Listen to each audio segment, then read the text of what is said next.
139th Military Police. I'm an American citizen. This is my home. Help us. Help us. What happened? It was an accident. What kind of accident? At about 11 o'clock this morning, a nuclear bomb was detonated by terrorists about 3 miles southeast of downtown. I've declared a state of emergency. We have activated the Kentucky National Guard. We have our state agencies at full alert. Personnel are on the scene doing what they can to assist those who are.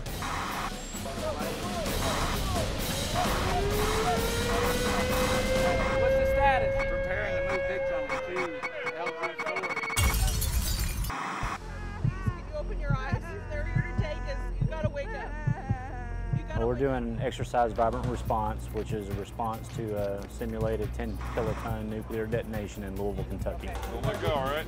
Hold it right there. We'll be right back. The local authorities and government have been overwhelmed, and they've asked for our assistance in taking care of their wounded. He is unconscious. He also has burns to his face. Vital signs are stable.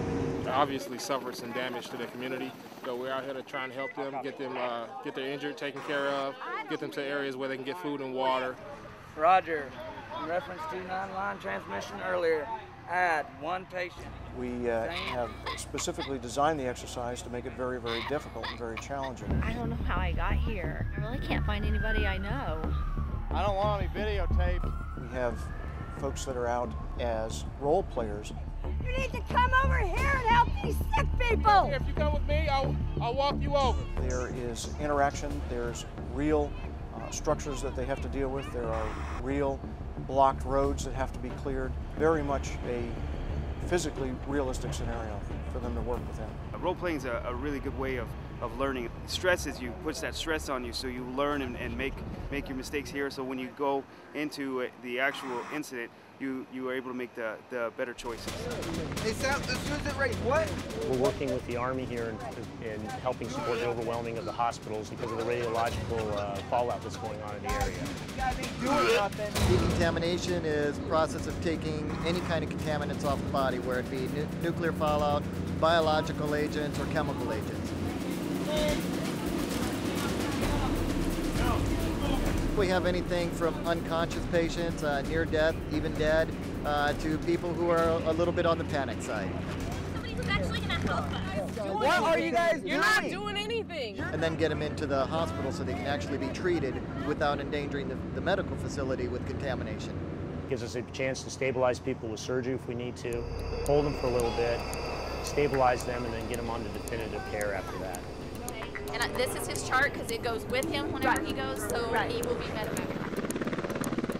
Probably the most critical asset that we bring is a medevac asset that will move casualties very quickly about the incident area.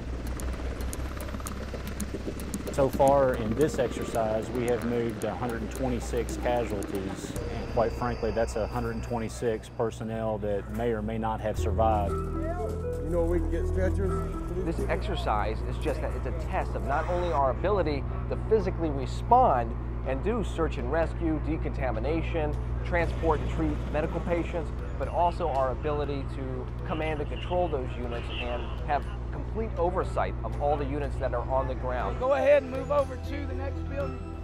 Well, this type of training event is critical hands-on training that allows us to be successful in the event that we are needed.